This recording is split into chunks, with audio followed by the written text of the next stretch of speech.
Sinalização viária. A placa TIT04 indica o quê? Indica mesmo, porque ela é uma placa do grupo indicação. Dentro do grupo indicação, a gente tem alguns subgrupos. Tem as placas indicativas de locais, sentidos de distância. Tem aquelas que indicam serviços auxiliares, são as de cor azul. Tem as educativas, né, com mensagens ali para os motoristas e pedestres. Tem as de atrativos turísticos, essa aqui é de atrativo turístico, essa da cor marrom aqui. Ó. O que essa placa aqui quer dizer, hein? Eu estou vendo aqui tipo um vaso de barro, a pessoa com as mãos em volta ali. O que é isso? Seria zoológico? Nada a ver, né? Não tem nada a ver, isso que já elimina. Área de descanso? Não parece uma cama ou uma rede, também não. Gruta? Até existe a placa de gruta, mas não é essa aqui não. A gruta é tipo um buraco ali no barranco, né? Um túnel.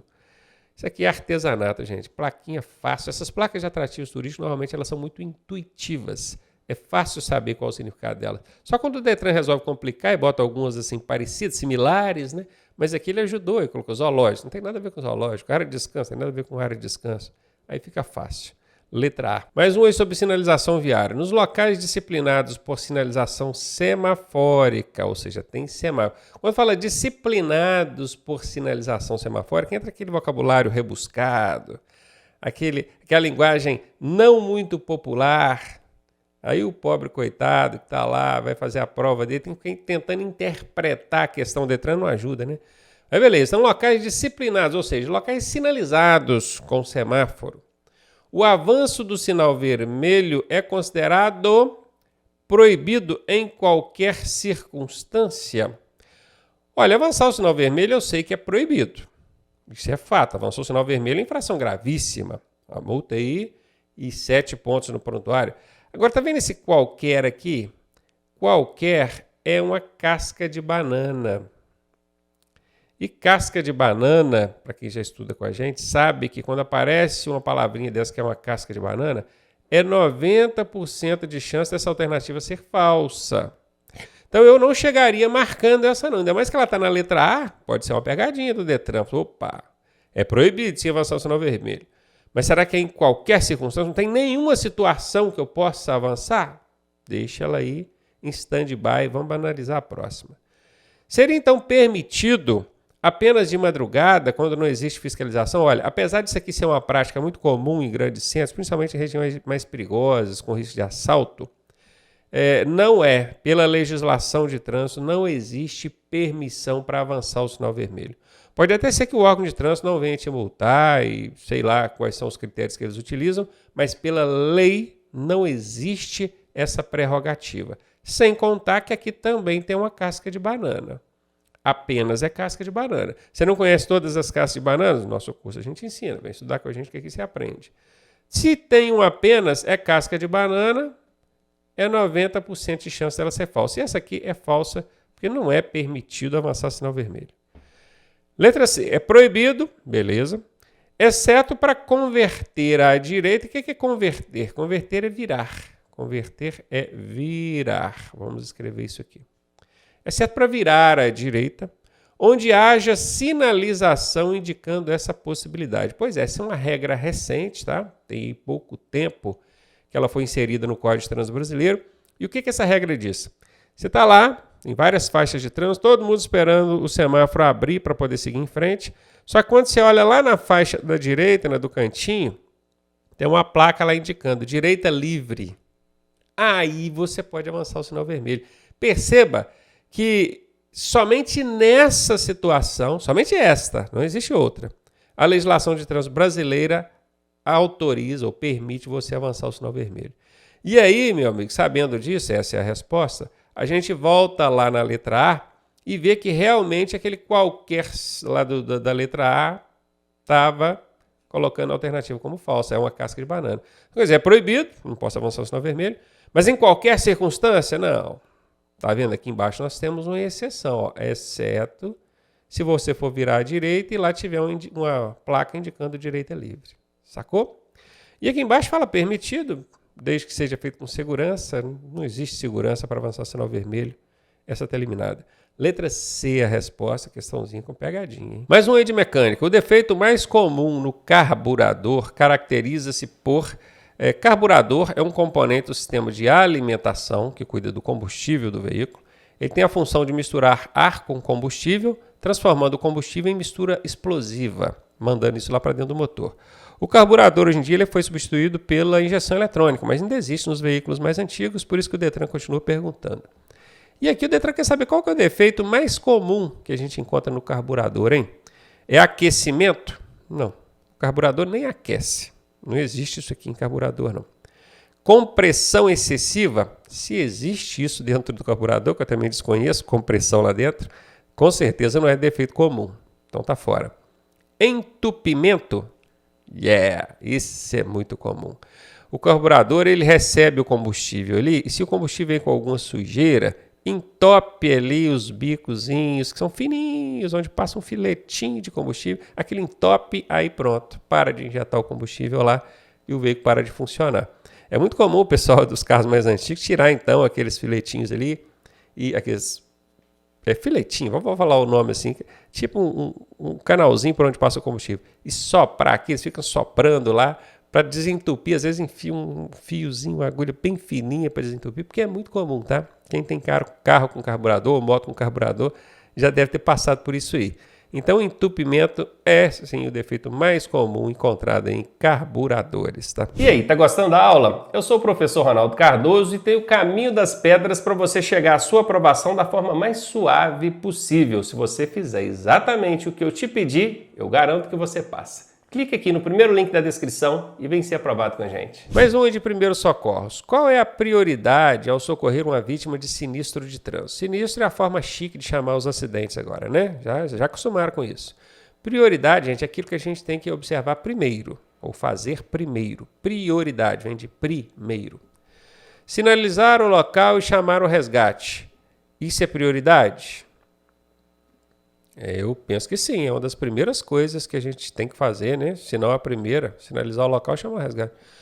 Vamos ver, vamos botar essa aqui como certa. Constatar e imobilizar possíveis fraturas. Olha, entre verificar se a vítima tem uma fratura, um osso quebrado, e imobilizar aquele osso quebrado, e sinalizar o local e chamar o resgate, qual das duas você acha que tem que fazer primeiro? É a de cima, não é? A letra A. E aqui está falando de prioridade é o que vem primeiro, então já eliminei. Entre A e B eu fiquei com a A. Vamos ver a C. Verificar o estado de choque e controlá-lo, caso haja. Estado de choque é uma das situações que a gente precisa agir em caso de primeiros socorros. Não vou entrar no detalhe aqui porque não é o cerne da questão. Mas entre verificar o estado de choque e controlá-lo e sinalizar o local e chamar o resgate, qual que vocês fazem primeiro? Letra A de novo, né? Então a letra C está eliminada. Transportar a vítima para o hospital mais próximo. Isso nem é procedimento adequado, né? A gente não deve trazer, remover vítima do local do acidente. Então isso aqui está fora também. Sobrou para a gente. Letra A. Sinalizar o local e chamar o resgate é sempre as primeiras ações a serem realizadas em caso de prestação de socorro de sinistro de trânsito. Anota isso aí. Meio ambiente. Os gases emitidos pelos veículos são perigosos para a saúde humana. Por quê? Por que será? Porque podem causar irritação nos olhos e na garganta. O que vocês acham? Os gases poluentes que os veículos expelem, jogam no ar, pode causar irritação nos olhos? Sim. Na garganta também? Sim, você respira aquilo nas mucosas, né? Que essas películas que tem por dentro da boca, na garganta, causa irritação. Então, letra A pode ser a resposta. Vamos continuar lendo. Podem agravar moléstias respiratórias. Ih, professor, moléstias? O que é isso? Vamos entender como doenças. Podem agravar doenças respiratórias. Claro, se o ar está poluído, você está respirando aquilo que pode ser um fator agravante dessas moléstias ou doenças respiratórias, como asma, bronquite, dentre outras, né? Que deu 2 exemplos. Também serve como resposta. Mas e aí, professor, posso marcar A e a B? Eu posso marcar 2? Não. Quando você perceber que numa questão tem mais de uma resposta válida, você pode dar uma corrida de olho que em algum lugar você vai encontrar isso aqui, ó. É o tal do todas. Inclusive, eu tenho esse macete aqui com a gente, ensino isso no nosso treinamento. 80% das vezes que em uma das alternativas tiver esse todas, a resposta será essa. Ou seja, de cada 10 vezes que você usar esse macete, 8 vai dar certo, 2 não. Macete muito bom, 80% de aplicabilidade. E nesse caso não foi diferente, a resposta é a letra D de dado, tá? Porque ela pode provocar dores de cabeça e enjoo também. Então, tanto a A quanto a B quanto a C servem como resposta, todas estão corretas, letra D de dado. Processo de habilitação. Será conferido ao candidato aprovado em todos os exames exigidos na obtenção da habilitação o documento denominado, gente, esse denominado aqui, esse nome estranho, isso é o mesmo que chamado, tá? Você pode, toda vez que aparecer esse denominado ou denomina-se, você vai entender que é chamado. Substitui aqui o denominado por chamado que vai ficar claro para você, ó.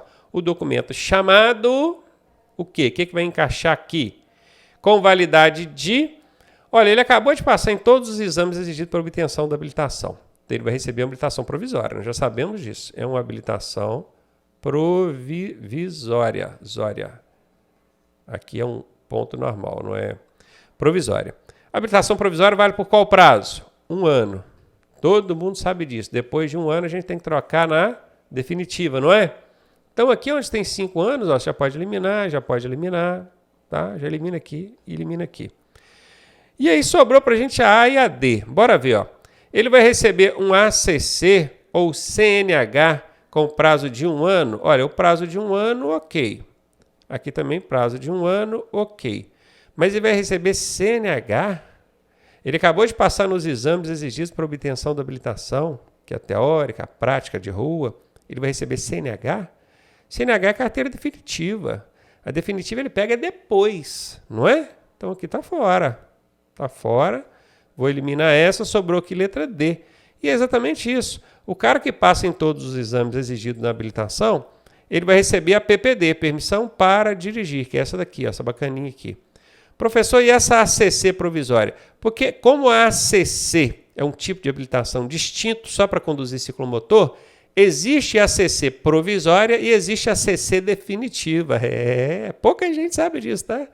Aprenda mais essa. Existe a ACC provisória e existe a ACC definitiva. Então, se você não tem habilitação nenhuma, eu quero tirar só uma ACC para dirigir ciclomotor, você vai receber uma ACC provisória. Ou então, se você está tirando ali para a categoria A ou B, você vai receber uma PPD.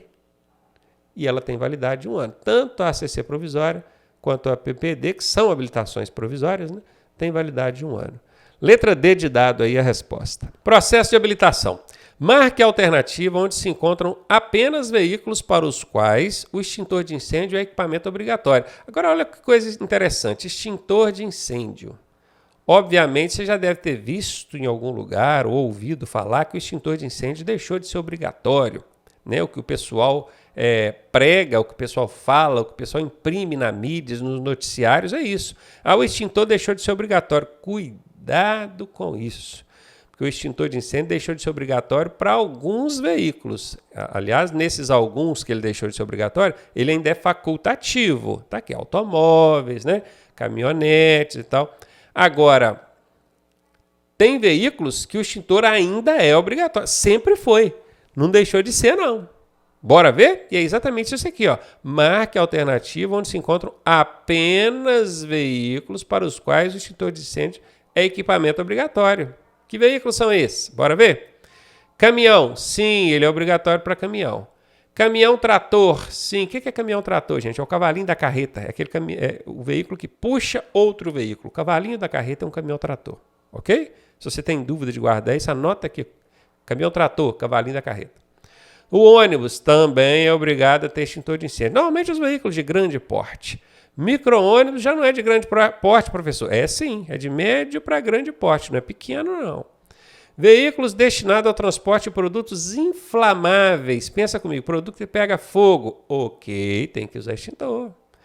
Transporte coletivo de passageiros, que é exatamente os ônibus e micro-ônibus, né? Ok, também vai precisar do extintor de incêndio. Então, aqui, na alternativa A, só falou de veículo que é obrigado a usar extintor de incêndio. Vamos analisar as outras? Automóvel não precisa de extintor de incêndio. Utilitário não precisa de extintor de incêndio. Caminhonete não precisa. Não é obrigatório. Caminhonetas também não é obrigatório. E triciclo de cabine fechada também não é obrigatório. Nesses casos aqui da letra B, todos eles podem usar o extintor de incêndio de forma facultativa, mas obrigatória não, tá? Somente caminhões e carretas. Então você já vai eliminar aqui por causa da casca de banana, que é o somente. Quem estuda com a gente sabe dessas cascas de banana. Apenas veículos novos, outra casca de banana, você já elimina aqui. E ainda que você não soubesse de nada disso, aplicando 2 macetes que a gente ensina no nosso treinamento, você conseguiria responder. Que macetes são esses? É o macete da casca de banana, onde você já eliminaria o somente e o apenas, e o macete do elefantinho. Bom, a casca de banana já te mostra que não é C nem D, a gente já elimina essas duas. E o elefantinho é aquela alternativa grandona, a maior de todas, a que se destaca pelo tamanho. Normalmente essa é a resposta, não é? Aqui, letra A. Aplicou esses 2 macetes, ainda que você não soubesse de nada que eu expliquei aqui a respeito de quais veículos precisam ter o extintor e quais não precisam, você conseguiria responder a questão só com macetes. E você só aprende aqui na Leg Trânsito com o professor Ronaldo Cardoso, tá? Mais uma de direção defensiva. É comportamento seguro do motociclista ao parar no semáforo. Imaginou aí? Tá na motocicleta, chegando no semáforo e tal. O que é comportamento seguro? Aí você ainda pode questionar assim, pô, mas eu não estou tirando carteira para motocicleta, eu estou tirando só para carro. Pois é, mas quando você vai fazer a teórica, você só faz uma vez na sua vida. Se você está tirando ela de carro agora e daqui a alguns anos resolver tirar de moto, você não vai precisar passar pela teórica de novo. Então a hora do Detran te pegar nessas questões de motocicleta é agora. Na teórica, tá vendo aqui? Teoria por enquanto. Então bora lá. É comportamento seguro do motociclista ao parar no semáforo. Sinalizar, ok. Como é que sinaliza? Acionar o freio, a luz de freio já aciona, sinalizando para quem está lá atrás. Só que aqui é sinalizar fazendo o gesto regulamentar de braço. Você estudou lá na parte de sinalização viária que o condutor ele tem 3 tipos de sinais que ele faz com o braço. Se ele esticar o braço para fora, o braço esquerdo, deixar ele parado, ele está indicando que vai dobrar para a esquerda. Se ele dobrar esse braço para cima, assim, ele está indicando que vai virar à direita. E se ele esticar esse braço para fora e balançar ele para cima e para baixo, ele está indicando que vai diminuir a velocidade e parar. Então, nesse caso, fazendo o gesto convencional de braço, esse terceiro caso que eu falei. Ele estica o braço para fora, assim, ele está na motocicleta, ele só tira a mão do manete ali de embreagem, estica ele para a esquerda e balança para cima e para baixo. Professor, mas isso é certo mesmo na motocicleta? Sim, é certo. Mas ele já não está pisando no freio ali, já não está sinalizando lá atrás? Sim, mas às vezes isso não é suficiente. Então, o motociclista precavido, esperto, inteligente, que já viu outras pessoas colidirem na traseira de outros motociclistas aí, ele viu que o semáforo fechou, olhou o retrovisor, percebeu que alguém que vem lá atrás meio distraído ou na velocidade mais alta, ele balança o bracinho para depois começar a frear e diminuir a velocidade da motocicleta, ok? Então essa aqui tá linda, certinha. Vamos ver, observar pelo retrovisor se o condutor de trás está parando. Claro, é inclusive por isso que ele fez o gesto convencional de braço. Ele observou o retrovisor? Lindo, certinho também. Professor, 2 respostas então. Quando você encontrar isso no alternativa, pode dar uma corrida de olho lá na letra D, ó, que vai ter o todas. Sem contar que, sem saber da matéria que está caindo ali naquela questão, se você encontrar um todas desse nas alternativas aqui, é 80% de chance desta ser a resposta. Quando tem esse todas aqui, é 80% de chance desta ser a resposta. Nesse caso aqui tem que ser, tá? É a letra D de dado. E o frear gradativamente, quer dizer, freando aos poucos. Não chegar e meter o pé no freio em cima da linha de retenção, né? Pouco antes da faixa pedestriana, que aí está pedindo para os outros colidir na traseira da sua motocicleta. Então essa aqui também está certa, as 3 estão certas, todas estão corretas. Letra D de dado. Direção defensiva. Dirigindo a 90 km por hora por uma rodovia em linha reta, de repente você percebe que o seu veículo perdeu o freio de serviço. O freio de serviço é o do pé, porque tem o freio de estacionamento, que é o de mão, e freio de serviço, que é o do pé. Guarde isso, hein? O procedimento correto nesse caso é puxar o freio de estacionamento imediatamente. Seu carro está 90 por hora, você está sem freio de serviço. Puxa o freio de estacionamento, que é o de mão, de uma vez só, vai dar o famoso cavalo de pau ali. A chance de acontecer um acidente é gigantesca. Então, letra A está fora. Reduzir as marchas sucessivamente até chegar à primeira e puxar o freio de estacionamento suavemente. Ou reduzir as marchas é uma excelente ideia, porque você vai segurando o carro com a força do motor. estava numa quinta, puxou para uma quarta, o motor já dá aquela segurada. Puxou para uma terceira e dá mais uma segurada. Se você conseguir chegar na primeira só reduzindo marcha e depois acionar o freio de mão suavemente, você é um piloto. Esse é o comportamento desejável. Se você conseguir fazer tudo direitinho, isso aqui está lindo. Vamos ver a letra C. Deixar qualquer marcha. Então aqui nós já temos uma casca de banana, que é o qualquer. Qualquer é casca de banana. Se tem casca de banana, é 90% de chance da alternativa ser errada e ela é errada. Está estranhando? Está chegando aqui agora, caindo de paraquedas, não está entendendo muito bem esse negócio de casca de banana? Pois é. São dicas, macetes que a gente ensina dentro do nosso treinamento, que te ajudam a identificar questões escorregadias, alternativas que têm cascas de banana, que o Detran é perito em fazer isso. E eu vou te ensinando esses macetes e você já vai aprendendo a eliminar e mandando o Detran catar coquinho, porque tirar dinheiro aí do seu bolso ele não vai tirar não, né? Letra D, acionar as luzes de emergência e puxar o freio de estacionamento com bastante força. Acionar a luz de emergência é o pisca-alerta, ok, porque você está numa situação de perigo. Mas puxar o freio de estacionamento com bastante força seria mais ou menos a mesma coisa que está na letra A, né? Vai dar um cavalo de pau ali, a chance de acontecer um acidente é grande. Está fora. Letra B de bola é a resposta. Essa questão trata do tema conceitos e definições. Isso é uma parte chatinha do treinamento. Está lá no anexo 1 do Código de Trânsito Brasileiro. Então, o Detran do Brasil inteiro tem cobrado. Tem que prestar muita atenção nisso aqui, porque quando isso aqui cai em prova, normalmente, 90% das vezes, o aluno perde a questão. Então, se liga aí. É parte da via diferenciada da pista de rolamento, destinado à parada ou a estacionamento no caso de emergência.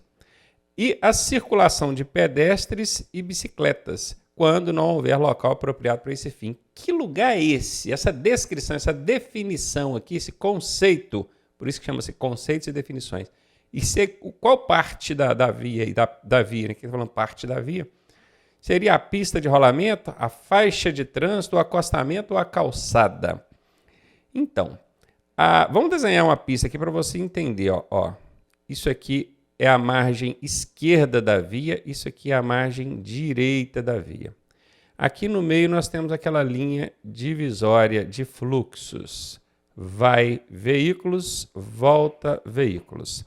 Aqui nesse canto aqui, ó, nessa área aqui, ó, nós temos o acostamento.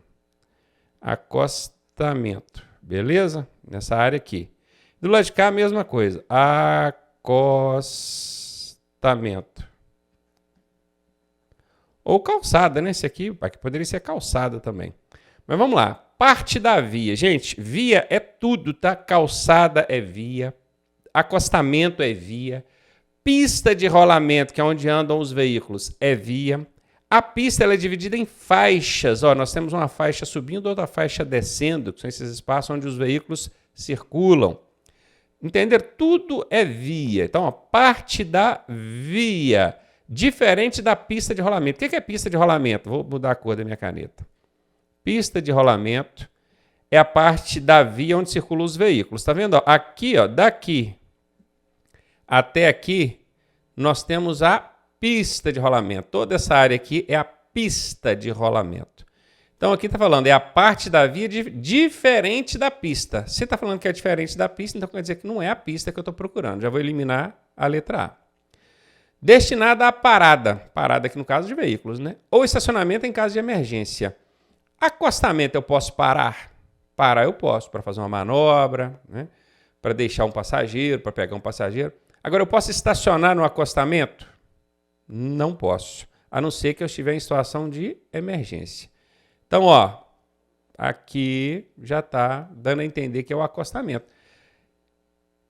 E a circulação de pedestres e bicicletas. Pedestres e ciclistas circulam pelo acostamento? Sim, ok. Quando não houver local apropriado para esse fim. Por exemplo, não tem calçada, não tem passeio, não tem ciclovia nem ciclofaixa, o pedestre e o ciclista vão andar pelo acostamento mesmo. Então, a resposta é letra C, acostamento, tá? Que é o que representa esse conceito, essa definição aqui. É chatinho, não é? Pois é, então tem que se ligar aí, porque isso cai direto em prova.